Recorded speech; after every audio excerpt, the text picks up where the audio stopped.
Lo que comenzó como un día común y corriente se convirtió en una pesadilla imposible de olvidar.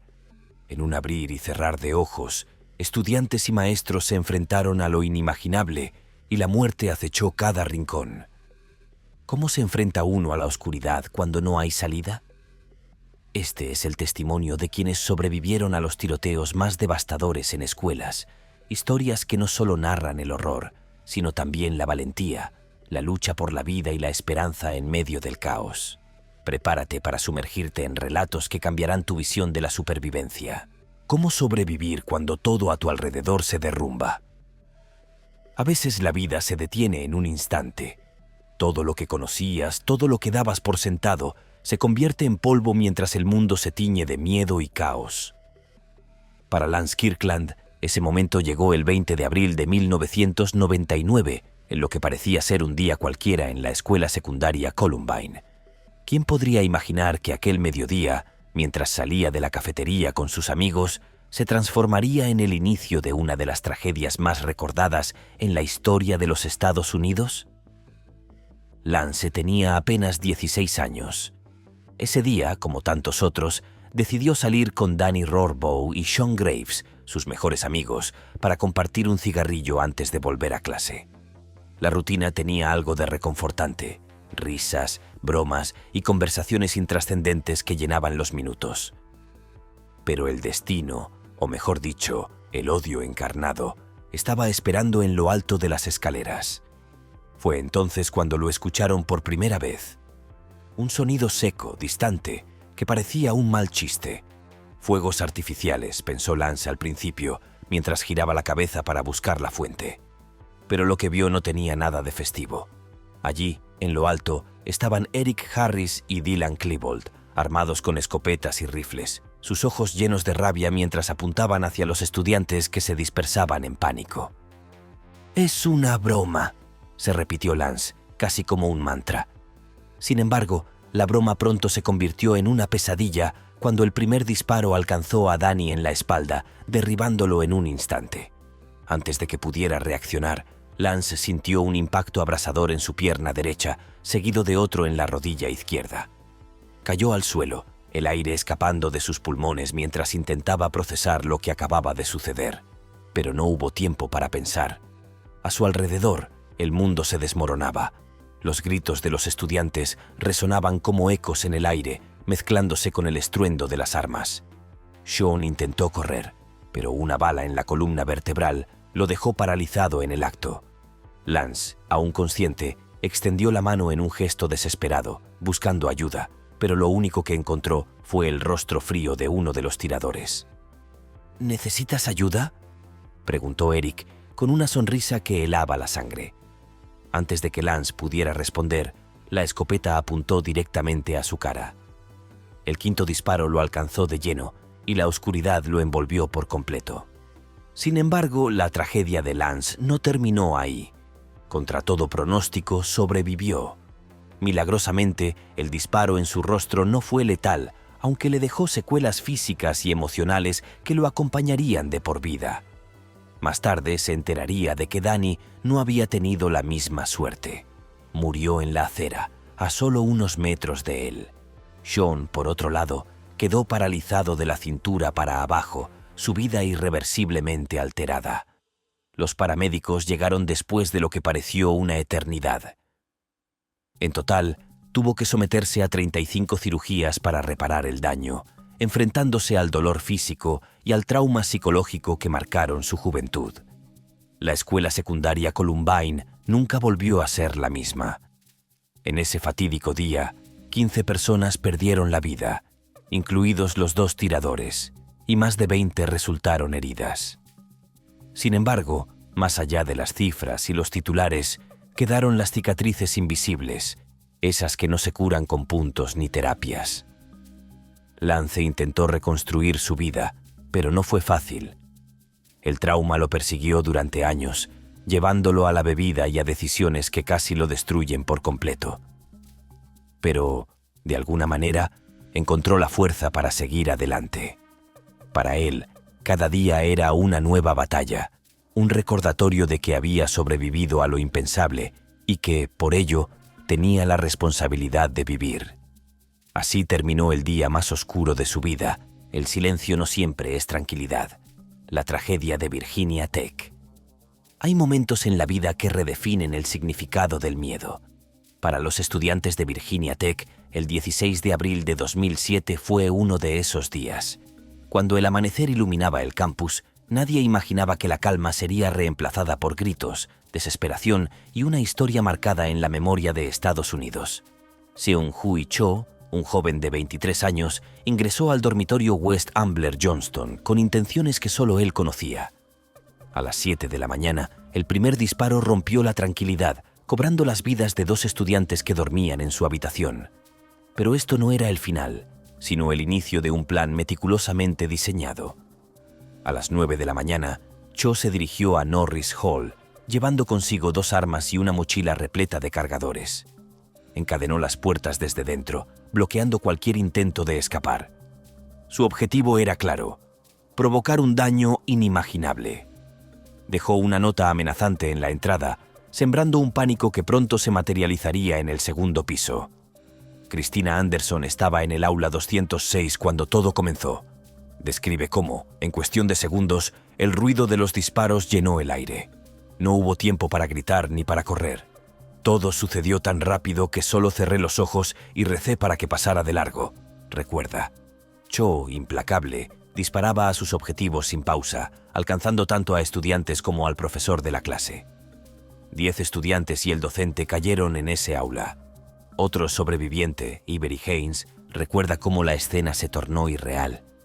Parecía que el tiempo se detenía, relata. Mientras intentaba permanecer inmóvil en el suelo, sintió un impacto en la espalda que lo hizo estremecerse. En su mente, la certeza de que no saldría con vida era tan clara como el olor a pólvora que impregnaba el ambiente.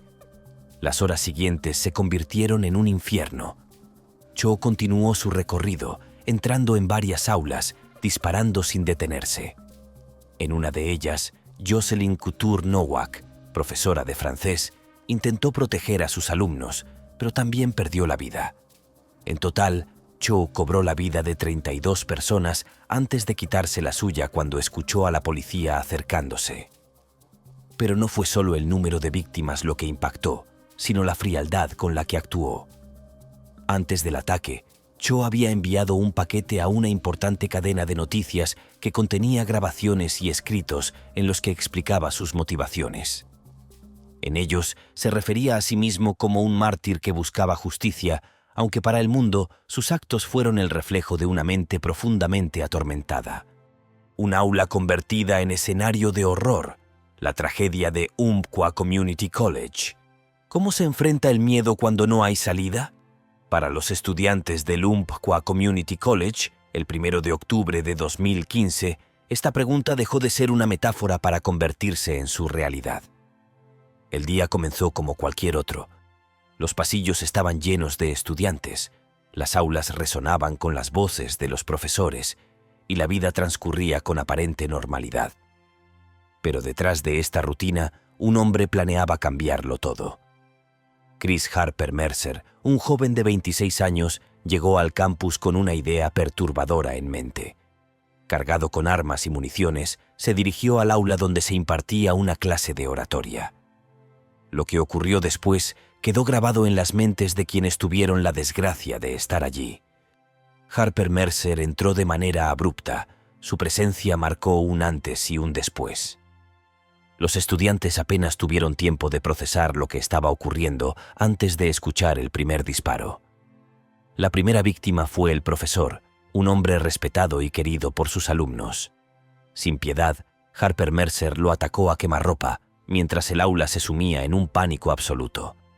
Anastasia, una de las sobrevivientes, recuerda cómo el tiempo parecía detenerse. Intentó controlar su respiración mientras se tiraba al suelo, esperando pasar desapercibida. Sin embargo, lo más perturbador no fueron solo los disparos, sino la frialdad con la que el atacante preguntaba a cada estudiante por su religión antes de decidir su destino. Anastasia tuvo que fingir estar muerta para salvar su vida, mientras su mente repetía una única frase: «Que no vuelva a mirarme». Lo que ocurrió en esos minutos desafía toda lógica. Harper Mercer se dirigió al centro del aula, donde reunió a los estudiantes restantes. Según sus creencias, algunos eran más dignos de morir que otros.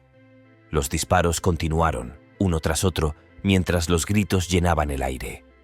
Entre los presentes, un joven fue elegido para recibir un sobre que contenía un dispositivo de almacenamiento con un mensaje del atacante. Este acto, en el que perdonó al estudiante, agregó un nivel más de confusión al caos ya desatado. El incidente dejó una estela de devastación. 9 personas perdieron la vida y varias más resultaron heridas antes de que Harper Mercer finalmente tomara la decisión de quitarse la vida. Sin embargo, el daño ya estaba hecho. Las imágenes del campus, lleno de vehículos de emergencia y estudiantes cubiertos de lágrimas, se convirtieron en símbolos de una tragedia que nadie pudo prever. Pero ¿quién era este hombre que provocó tanto sufrimiento? Harper Mercer era alguien con una historia compleja. Se describía a sí mismo como alguien aislado, con dificultades para establecer conexiones. En sus escritos dejó entrever una fascinación por la violencia y un resentimiento profundo hacia la sociedad. Para él, este acto era su forma de dejar una marca en un mundo que sentía que lo había olvidado. Para Anastasia y los demás sobrevivientes, los días posteriores estuvieron llenos de preguntas. ¿Por qué ellos? ¿Qué podían haber hecho de manera diferente? Estas interrogantes son comunes en aquellos que enfrentan situaciones tan extremas, pero la respuesta es rara. Beth llegan. Las cicatrices físicas y emocionales que dejó el ataque aún persisten. Anastasia confiesa que el simple sonido de una puerta cerrándose con fuerza puede hacer que su corazón se acelere. El aula donde ocurrió la tragedia ya no existe, pero las memorias de ese día son imposibles de borrar. El Umpqua Community College, un lugar dedicado al aprendizaje y la esperanza, se convirtió en un recordatorio de la fragilidad de la vida. Los estudiantes que regresaron al campus tuvieron que enfrentarse no solo a sus miedos, sino también al vacío dejado por aquellos que ya no estaban. Con el paso del tiempo, los sobrevivientes han encontrado formas de seguir adelante. Algunos, como Anastasia, se han convertido en defensores de cambios significativos en las políticas de seguridad, usando sus historias como un llamado a la acción. Otros, simplemente, intentan reconstruir sus vidas, un día a la vez. Un escondite improvisado que marcó la diferencia, la resistencia en Columbine. A veces, la supervivencia depende de decisiones tomadas en segundos. Para Heather Martin, estudiante de último año en la escuela secundaria Columbine, en 1999, aquel día se convirtió en una lección sobre instinto y resiliencia. Mientras los disparos resonaban por los pasillos, ella y sus compañeros se refugiaron en un pequeño espacio que terminó siendo su salvación. Eran las 11 de la mañana cuando Heather entró a la oficina del coro. El lugar era su santuario, un espacio donde la música unía a estudiantes con diferentes historias, sueños y personalidades. Ese día, el ambiente era tan ligero como siempre. Heather recordaría después que había risas, conversaciones sobre proyectos y planes para el futuro. Pero todo cambió cuando un compañero llegó corriendo, con el rostro pálido y la voz quebrada, diciendo: «¡Hay disparos afuera!». En cuestión de segundos, lo cotidiano se transformó en caos. El maestro de coro intentó mantener la calma, sugiriendo que todos se sentaran y esperaran instrucciones. Sin embargo, el rugido de los disparos se acercaba y el miedo era palpable. Fue entonces cuando alguien sugirió bloquear la puerta con un escritorio pesado, utilizando lo poco que tenían para protegerse. Desde su posición, Heather podía escuchar cómo los perpetradores, Eric Harris y Dylan Klebold, recorrían el edificio. Sus risas, mezcladas con el sonido de los disparos, crearon un ambiente surrealista. Heather cerró los ojos y rezó en silencio. Aunque las puertas estaban bloqueadas, sabía que no estaban completamente a salvo.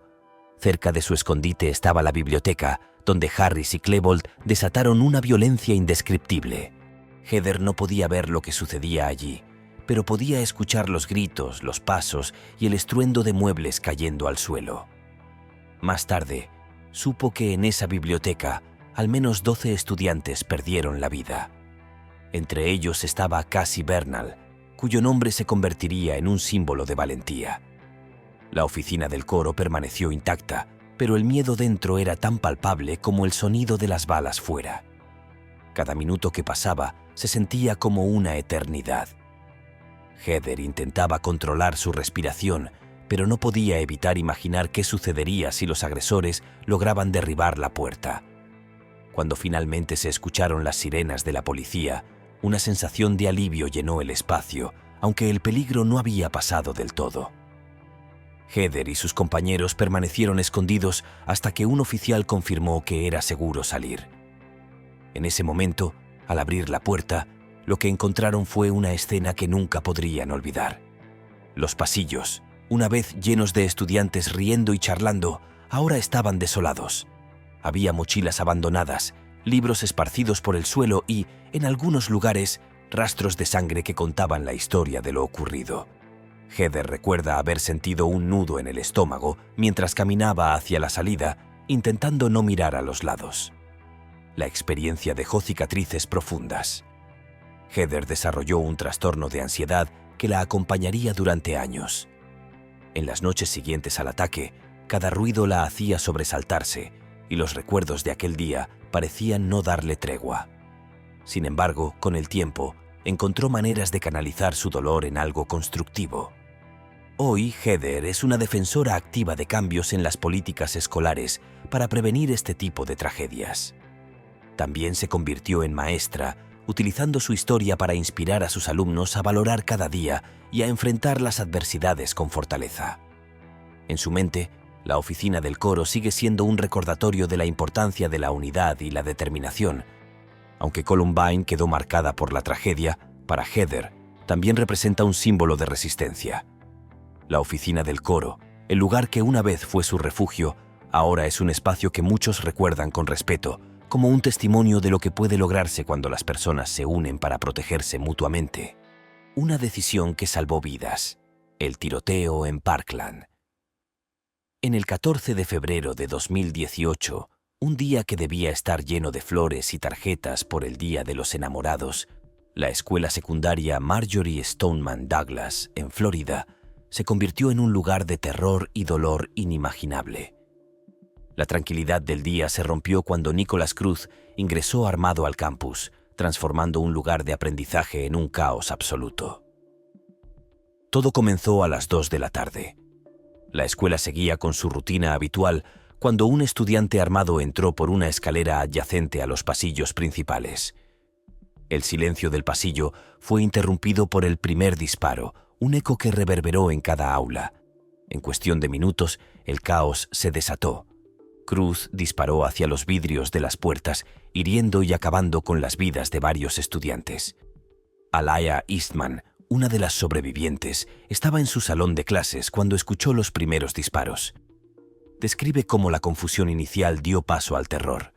Los estudiantes no sabían si lo que oían era parte de un simulacro.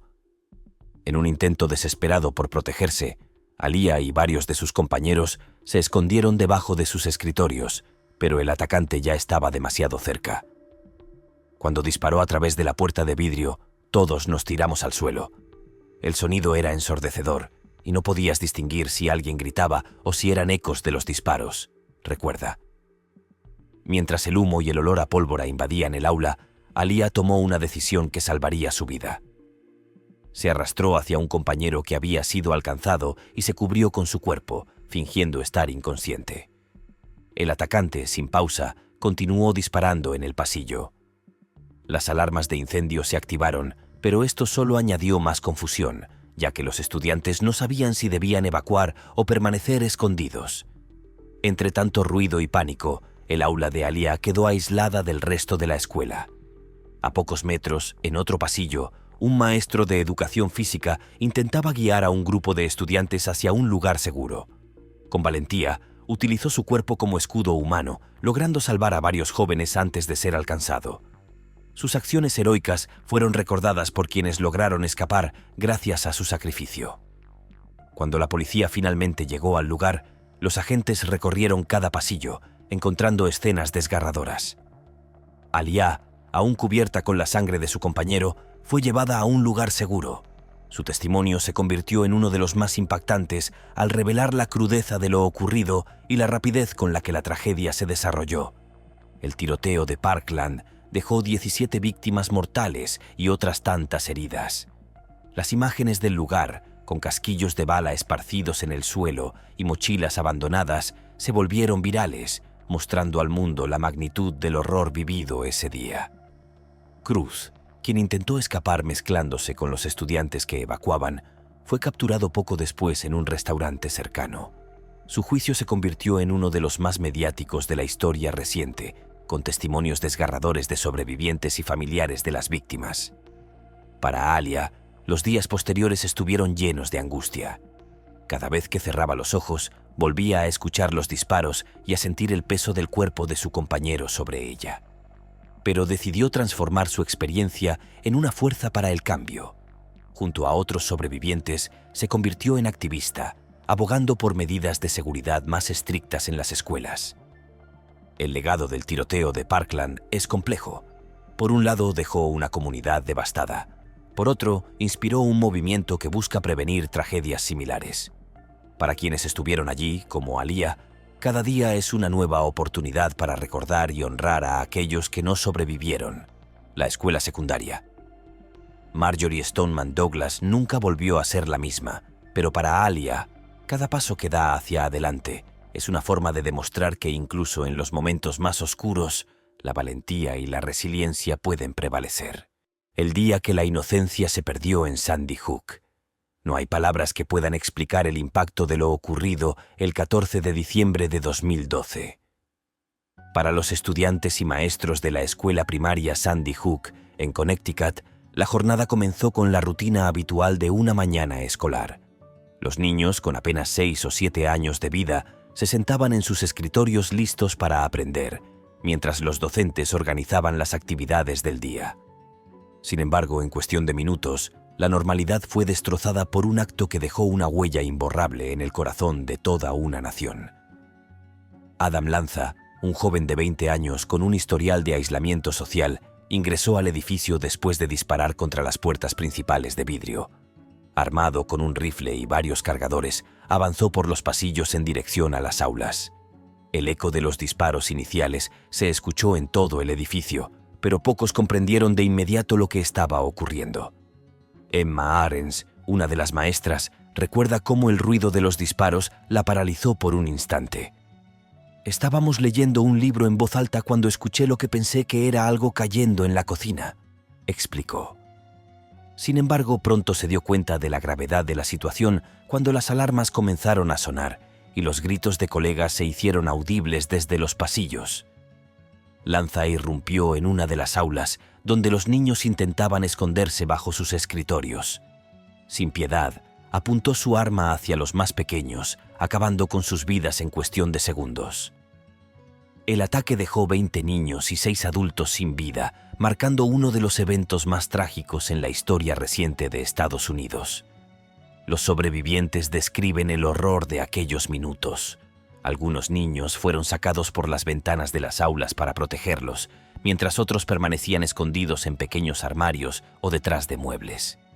Los maestros, muchos de ellos sin medios para defenderse, usaron su cuerpo como escudo, protegiendo a los niños con una valentía indescriptible. La escena que encontraron los equipos de emergencia al llegar fue desgarradora. Los pasillos de la escuela, que normalmente estaban llenos de risas y voces infantiles, ahora estaban en completo silencio, salvo por el sonido de las sirenas que se escuchaban a lo lejos. Entre las víctimas, los rostros de niños que apenas comenzaban a conocer el mundo recordaron a todos la devastadora pérdida que este acto significó. Lanza, antes de ser capturado, tomó la decisión de acabar con su propia vida, dejando tras de sí una comunidad rota y preguntas que nunca tendrían respuestas claras. ¿Qué llevó a un joven a perpetrar un acto tan cruel? Las investigaciones posteriores revelaron un historial de problemas emocionales, aislamiento y una fascinación por eventos similares, lo que para muchos subraya la importancia de abordar la salud mental como una prioridad. Para las familias de las víctimas, el dolor sigue siendo indescriptible. Fotografías de flores colocadas frente a la escuela y velas encendidas en memoria de los pequeños se volvieron símbolos de duelo y solidaridad. Cada aniversario de la tragedia, la comunidad se reúne para honrar a los que perdieron, reafirmando su compromiso de proteger a las generaciones futuras. Emma, quien sobrevivió al ataque escondiendo a varios niños en un armario, ahora dedica su vida a educar sobre seguridad en las escuelas y a abogar por cambios en las políticas de prevención. «Nadie debería experimentar lo que nosotros vivimos ese día», dice, con la mirada cargada de determinación. Sandy Hook, un lugar que una vez simbolizó inocencia, se convirtió en un recordatorio de la fragilidad de la vida y de la necesidad de cuidar a quienes son más vulnerables. Para aquellos que estuvieron allí, cada día es un esfuerzo por encontrar significado en medio de la pérdida, mientras el mundo observa con la esperanza de que nunca más se repita algo tan desgarrador. ¿Cómo enfrentarse al peligro cuando no hay tiempo para pensar? En la tranquila localidad de Santa Fe, Texas, un día común se convirtió en una pesadilla inimaginable el 18 de mayo de 2018. La escuela secundaria Santa Fe era conocida por su ambiente relajado, con estudiantes centrados en sus actividades y maestros dedicados a guiar a los jóvenes hacia un futuro prometedor. Pero aquella mañana, la rutina se rompió de manera brutal cuando un estudiante irrumpió armado en una clase de arte, dejando una marca imborrable en la comunidad. Demetrios Pagurtzis, de 17 años, ingresó al aula con una escopeta y un revólver, disparando sin previo aviso. Los estudiantes, sorprendidos por el estruendo de los primeros disparos, apenas tuvieron tiempo de reaccionar. Entre ellos estaba Rome Schubert, un joven que jamás imaginó que un día como cualquier otro podría cambiar su vida para siempre. Rome recuerda cómo el primer disparo atravesó la puerta del aula, seguido por el caos total. Parecía que todo sucedía en cámara lenta, dice. En cuestión de segundos, los estudiantes intentaron esconderse detrás de los escritorios o contra las paredes, buscando cualquier refugio posible. Pero no había lugar seguro. Rome sintió un impacto en la parte baja de su cuello, aunque, impulsado por la adrenalina, no se dio cuenta de que había sido alcanzado. A su alrededor, sus compañeros caían uno a uno. Pagurtzis avanzaba por el aula disparando de manera metódica. Los gritos se mezclaban con el ruido de los disparos y el ambiente se llenaba de humo y olor a pólvora, creando una atmósfera irreal. A pesar de la confusión, Rome logró correr hacia la salida mientras otro estudiante le señalaba que estaba sangrando. «No sentí dolor en ese momento, solo una necesidad de seguir moviéndome», relata. La bala que lo alcanzó había atravesado su cuello, pero milagrosamente no dañó ningún órgano vital. Rome llegó al estacionamiento de la escuela, donde un grupo de estudiantes y maestros se habían congregado, intentando procesar lo que estaba ocurriendo. Mientras tanto, dentro del edificio, el atacante continuaba disparando. El caos duró más de 20 minutos antes de que los oficiales lograran entrar al campus. Pagurtzis, al verse rodeado, se rindió sin ofrecer resistencia. En su ataque, cobró la vida de 8 estudiantes y 2 profesores, dejando heridas físicas y emocionales a otros 13. Las escenas del lugar, con vidrios rotos y rastros de la tragedia, se volvieron un testimonio del dolor que esa comunidad tuvo que enfrentar. Para Rome, el impacto de ese día va más allá de la herida física. «Cada vez que escucho un ruido fuerte, mi mente regresa a ese momento», confiesa. Pero, en lugar de dejarse vencer por el trauma, decidió usar su experiencia para inspirar a otros. Apenas 24 horas después del ataque, Rome regresó al campo de béisbol, decidido a no dejar que la tragedia definiera su vida. La comunidad de Santa Fe también encontró maneras de sanar colectivamente. Monumentos con flores y mensajes escritos a mano comenzaron a aparecer frente a la escuela, recordando a las víctimas y celebrando la valentía de quienes sobrevivieron. En los meses siguientes, se llevaron a cabo múltiples eventos para recaudar fondos destinados a las familias afectadas, demostrando que incluso en los momentos más oscuros, la solidaridad puede prevalecer. El caso de Pagurtzis también puso en evidencia las fallas en el sistema de prevención. A pesar de haber mostrado señales de aislamiento y comportamiento perturbador, nunca se tomaron medidas para abordar sus problemas emocionales. Este incidente reavivó el debate nacional sobre cómo identificar y tratar señales de advertencia antes de que se conviertan en tragedias. Para Rome y los demás sobrevivientes, el camino hacia la recuperación es largo y lleno de desafíos. Sin embargo, su determinación de seguir adelante es un recordatorio de la fuerza humana incluso en las circunstancias más adversas. En cada partido de béisbol, Rome encuentra una forma de honrar a quienes perdieron la vida, demostrando que, aunque el pasado no puede cambiarse, el futuro aún puede escribirse con esperanza.